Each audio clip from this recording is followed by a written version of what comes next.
Hey, Rick Hipson here, author of A Reviewer's Guide to Writing Book Reviews and How to Get Paid for Them. I'm going to go ahead and read a foreword that my book editor over at Rue Morgue Magazine, Mana S. Keubler, was kind enough to write for me. She absolutely just hit it right out of the ballpark as far as capturing the reason why I wrote this book, and most importantly, the reason why you reading this, watching this, should go out and buy it. Of course, I'm not going to read it in Monica's voice. I'm going to read it in my voice, however, she wrote it. So here we go. Before we begin, let's get something out of the way. Books about writing are weird. That's not to say there aren't some amazing, life changing ones, but when, at least to me, so much of the writing process feels like sitting down at a desk and harnessing some strange, otherworldly, primordial force, how do you teach that? Everyone throws different things into their literary cauldron in a different order to cast their spell.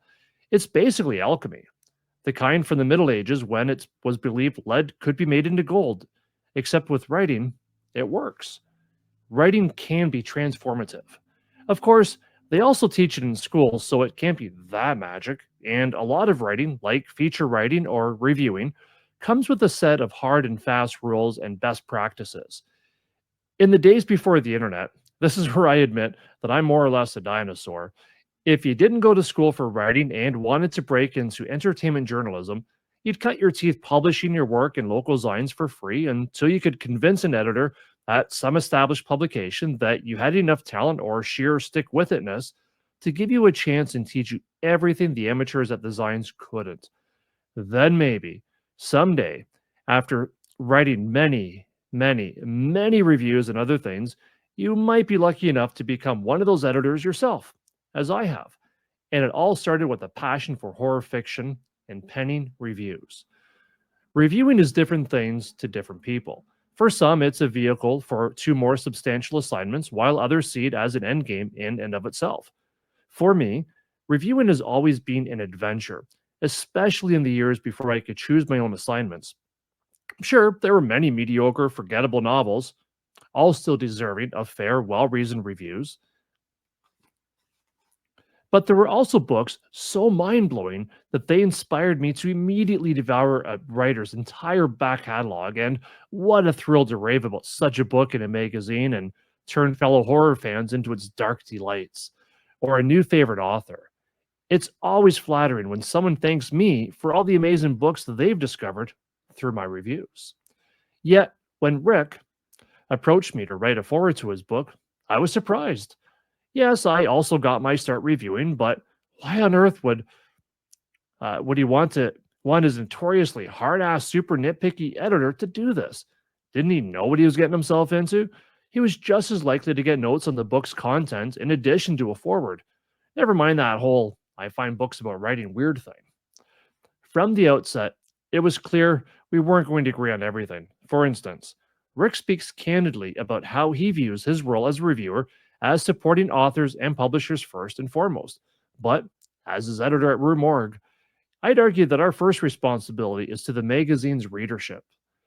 Is this release something they should spend their hard earned money on? Why or why not? Our publications exist in part to help them make an educated decision. Regular readers get to know a reviewer's taste and come to trust them. It's a good thing, then, that Rick follows that up with a section on the importance of honesty in reviewing and how to back up thoughts and feelings with examples from the materials so at least we won't have to duke it out in the rain. After reading A Reviewer's Guide to Writing Book Reviews and How to Get Paid for Them, I think I know why he asked me, and it wasn't so I could give him a hard time in the introduction. It's because I can see this book for what it is: a shortcut, a step up, a way to slip closer to the front of the would-be writer line. It's a gift. If you read closely and follow Rick's advice, even if only the parts that speak to you, there's a great deal of useful information to be found within, especially for those just dipping their toes in and sampling the water. He touches on all the crucial stuff, from the importance of having a passion for the subject matter and the craft of reviewing, to the style, content, and structure of book reviews, to best practices for approaching and communicating with authors and publishers, and even the different places, traditional and otherwise, where a review, amateur or professional, might find a home. While Rick may not devote a lot of the book's real estate to the qualities that make him a valuable member of Rue Morgue's stable of writers, they're well worth highlighting here. Namely, graciousness and expediency when receiving editorial notes and rewrite requests, sending in timely, well researched pitches, a tireless enthusiasm to hone his craft, and a slavish dedication to meeting deadlines. Confession: editors love reviewers who can make a deadline. It's fucking hot. A writer can be mildly talented, and that will open doors, but it's the ones who are professional, eager, and make their editors' lives easier that land the most assignments. I know this. Rick knows this. And if you read this book, you'll also know this, as well as many other things. And you'll be well on your way to writing and maybe even selling your first review. Good luck. I can't wait to see your pitches in my inbox.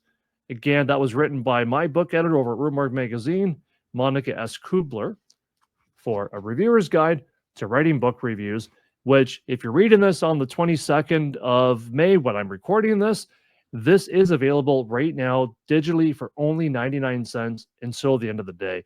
So I'm going to get this out there. I'm going to put it in my newsletter, depending on how you're reading this. Hopefully you can jump out and grab a copy for yourself. And even if you do miss the 99-cent deadline, by all means, please do go through, click on the link down below, which will also have that 99-cent deal.